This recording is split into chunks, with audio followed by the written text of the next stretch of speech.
नमस्कार दोस्तों, और आपके साथ मैं हूं आशिमा त्यागी। दोस्तों, भारत में लोकतंत्र सिर्फ एक चुनावी प्रक्रिया नहीं है, ये एक जीवंत और विचारों से भरा सामाजिक ढांचा है जिसमें हर नागरिक को बोलने, सवाल करने और सत्ता से जवाब मांगने का अधिकार है।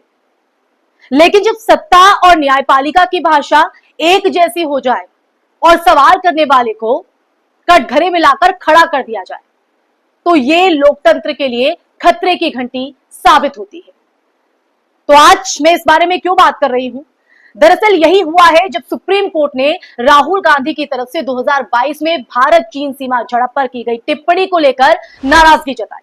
ये नाराजगी सिर्फ एक व्यक्ति पर नहीं थी दोस्तों, बल्कि अगर देखा जाए तो एक पूरे विपक्ष की आवाज पर थी। और अब इसी नाराजगी का जवाब जो है वो प्रियंका गांधी वाड्रा ने दिया है। उन्होंने कहा कि सच्चा भारतीय कौन है ये तय करने का अधिकार किसी जज को नहीं, क्योंकि ये एक भावनात्मक प्रतिक्रिया नहीं बल्कि एक सटीक वैचारिक चेतावनी थी। तो राहुल गांधी ने जिस तरह से सवाल यहां पर किया था, अब उस पर नाराजगी सुप्रीम कोर्ट की देखी गई। तो अब ऐसे में प्रियंका गांधी आगे आई हैं। प्रियंका गांधी ने आगे आकर इस पर अब जबरदस्त पलटवार किया है। राहुल गांधी लोकसभा में विपक्ष के नेता है दोस्तों। जब देश की सीमाओं पर तनाव हो, जवानों की जान पर बन जाए और चीन जैसे दुश्मन देश हमारे भूभाग पर कब्जा करे, तो सवाल उठाना विपक्ष का नहीं बल्कि हर जिम्मेदार नागरिक का भी कर्तव्य बनता है दोस्तों, हर नागरिक का। राहुल गांधी ने यही किया। उन्होंने संसद में सवाल उठाए, सरकार से जवाब मांगा, लेकिन इस संवैधानिक अधिकार को अपराध की तरह पेश करना और उस पर अदालत की नाराजगी प्रकट करना, यही कही कि जिस तरह से नाराजगी को दिखाया गया है, न सिर्फ आश्चर्यजनक है बल्कि अगर देखा जाए ना दोस्तों, खतरनाक भी है। ये सवाल उठाता है कि क्या अब सवाल पूछना देशद्रोह है, जो कि मैं हर वीडियो में भी कहती हूं। क्या अब जनता के प्रति जिम्मेदारियों को निभाने पर सजा दी जाएगी? प्रियंका गांधी ने बिल्कुल सही कहा है। उनका जो बयान आया है उसमें उन्होंने सही कहा कि सरकार से सवाल पूछना न सिर्फ अधिकार है बल्कि संवैधानिक जिम्मेदारी भी है। और विपक्ष यही काम कर रहा है, और विपक्ष का काम भी तो यही है ना, सरकार की जवाबदेही तय करना। लेकिन जब विपक्ष पर ही उंगली उठाई जाए, उसे अप्रिय ठहराया जाए, तो फिर लोकतंत्र का मूल ढांचा हिलने लगता है और लोकतंत्र का मायने क्या रह जाता है। सच्चा भारतीय वही होता है दोस्तों जो देश से प्रेम करता है, देश के सवालों को सामने लाता है, ना कि वो जो आंख मूंदकर सत्ता की जय जयकार करता है।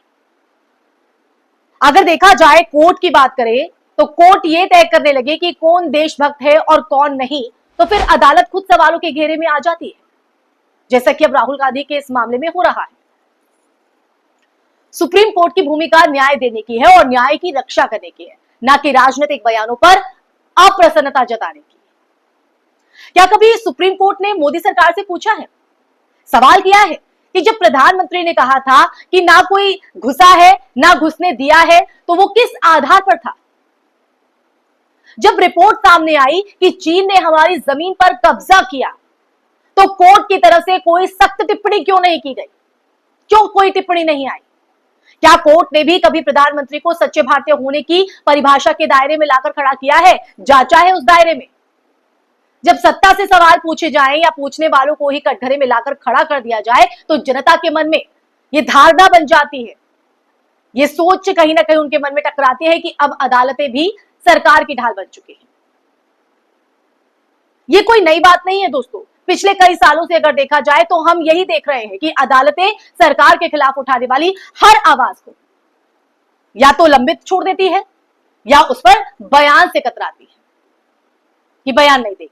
लेकिन जब विपक्ष का नेता कुछ बोले तो अदालत तुरंत प्रतिक्रिया देती है, तुरंत एक्शन भी लेती है। ये चयनात्मक चेतना देश के लोकतांत्रिक ताने बाने, यानी कि जिस लोकतंत्र से हम जाने पहचाने जाते हैं, उस ताने बाने को कमजोर करती है, माफ कीजिएगा, कमजोर करती है। प्रियंका गांधी का बयान इसीलिए प्रासंगिक है क्योंकि ये सवाल उठ रहा है कि क्या अब विपक्ष का अस्तित्व समाप्त किया जा रहा है?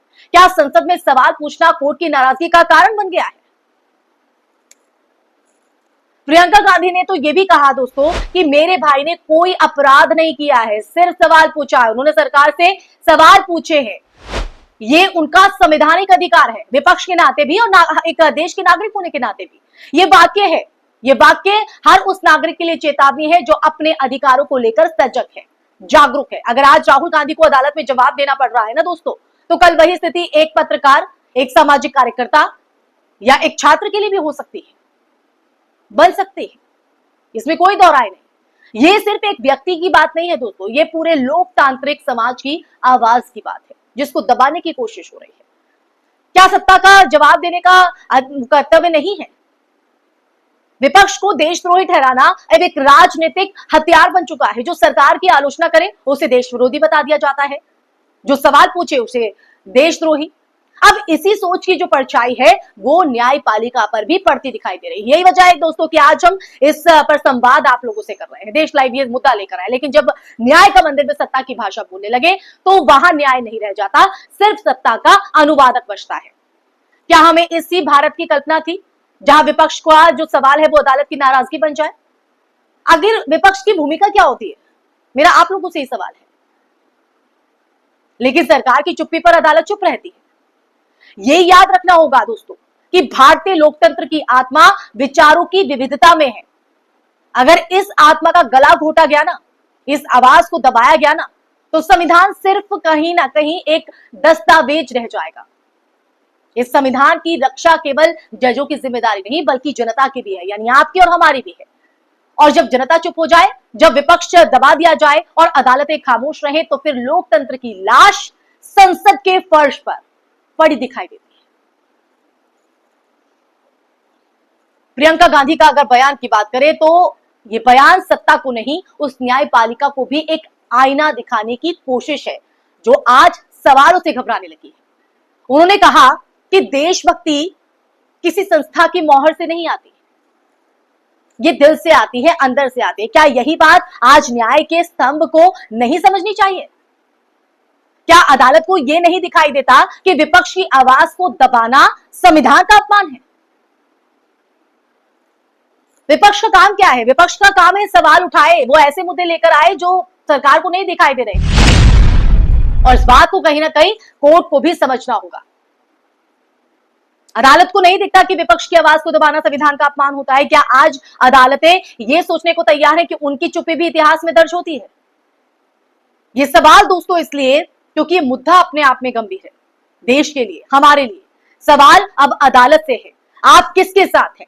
उस संविधान के जिसने आपको ये कुर्सी दी, या उस सत्ता के जो आपको अपने राज के एजेंडे का हिस्सा बना रही है, अपने मोटो का हिस्सा बना रही है? जनता जवाब मांगेगी और इतिहास फैसला करेगा। तो आज जब प्रियंका गांधी ने अपने भाई के लिए आवाज उठाई है, जबरदस्त पलटवार किया है, तो वो दरअसल पूरे लोकतंत्र के लिए खड़ी हुई है। वो सिर्फ अपने भाई के लिए, राहुल गांधी के लिए नहीं खड़ी हुई है। ये लड़ाई अब सिर्फ राजनीतिक नहीं रही दोस्तों, ये उस मूल प्रश्न पर भी जा चुकी है जो देशभक्ति की परिभाषा कौन तय करेगा। और ये लड़ाई हर उस नागरिक की है, हर उस नागरिक की जो संविधान में आस्था रखता है, संविधान को पूछता है, संविधान के हिसाब से चलता है। अगर आज भी हम चुप रहे, आज भी हमने अपनी बोलती बंद रखी, आवाज को दबा दिया, तो कल हमें बोलने का अधिकार भी नहीं रहेगा। इसलिए ये समय है, ये वक्त है दोस्तों, जैसे माफ कीजिएगा प्रियंका गांधी ने सवाल किया है, ऐसे सवाल हमें करने का ये वक्त है, न्याय के से जवाब मांगने का और ये तय करने का कि इस देश में सच्चा भारतीय वही है जो अपने देश से सवाल करता है, डरता नहीं। आप ही सोचिए और आप किस ओर हैं, ये सवाल मैं आप पर छोड़ी जाती हूँ। इसी के साथ इस चर्चा में फिलहाल के लिए बस इतना ही। आपको मेरी वीडियो पसंद आई हो तो इसे लाइक कीजिएगा, शेयर कीजिएगा। इसी के साथ मुझे दीजिए इजाजत, फिर हाजिर हूँ एक नए विषय के साथ। तब तक के लिए अपना ख्याल रखिए। जय हिंद, जय भारत, नमस्कार।